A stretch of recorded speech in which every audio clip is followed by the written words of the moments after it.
saya Rinda Fitri Fadila dengan NPM 1950-645 dari kelas 5B. Di sini saya akan menjelaskan materi tentang memahami isi pokok pada teks yang terdapat pada tema 2, yaitu selalu berhemat energi, dan subtema 1, sumber energi pada pembelajaran 1 di kelas 4. Ide yaitu rancangan yang tersusun dalam sebuah pikiran seseorang. Ide pokok yaitu sebuah ide atau masalah utama yang disampaikan oleh penulis dalam sebuah bacaan atau teks di dalam sebuah paragraf. Ide pokok juga dapat disebut sebagai gagasan pokok, gagasan utama, atau pikiran utama. Selanjutnya, ada ciri-ciri dari ide pokok. Yang pertama, yaitu ide pokok tidak boleh berbelit-belit. Makna dari ide pokok tidak boleh sempit supaya pembaca mudah dalam menangkap apa ide pokok tersebut dan juga membantu pembaca memudahkan memahaminya. Yang kedua, ide pokok harus ditulis atau digambarkan secara jelas oleh penulis. Hal ini menyangkut pada segi letaknya. Selain itu, apa yang akan disampaikan atau inti gagasan tersebut juga harus dinyatakan secara jelas. Ketiga, sebuah ide pokok harus mengandung sesuatu hal yang bersifat umum.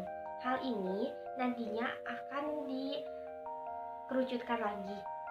Artinya, sebuah ide pokok kemudian akan dijelaskan atau dijabarkan lagi.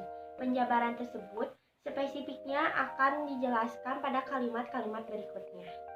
Yang keempat, ide pokok harus memiliki kalimat pendukung atau sebuah ide yang jelas.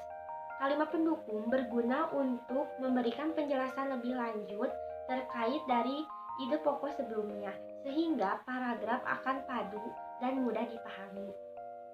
Selanjutnya, cara menentukan ide pokok. Yang pertama, yang dilakukan yaitu membaca seluruh paragraf yang ada dengan baik. Yang kedua, setelah membaca seluruh paragraf, dapat menandai kata-kata yang dianggap penting yang akan dijadikan sebuah inti dari paragraf. Yang ketiga, ide pokok terdapat pada awal maupun akhir paragraf, sehingga harus lebih fokus pada bagian-bagian tersebut.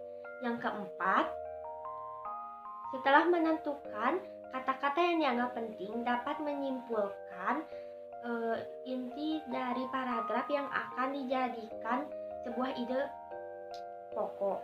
Selanjutnya, macam-macam paragraf dalam ide pokok. Yang pertama, paragraf deduktif, yaitu ide pokok dapat ditemukan pada awal paragraf. Yang kedua, paragraf induktif. Ide pokok dapat ditemukan pada akhir paragraf.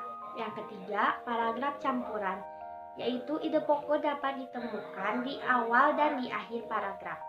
Sekian penjelasan dari saya. Mohon maaf bila ada salah-salah kata dan ada kata-kata yang kurang berkenan. Terima kasih. Wassalamualaikum warahmatullahi wabarakatuh.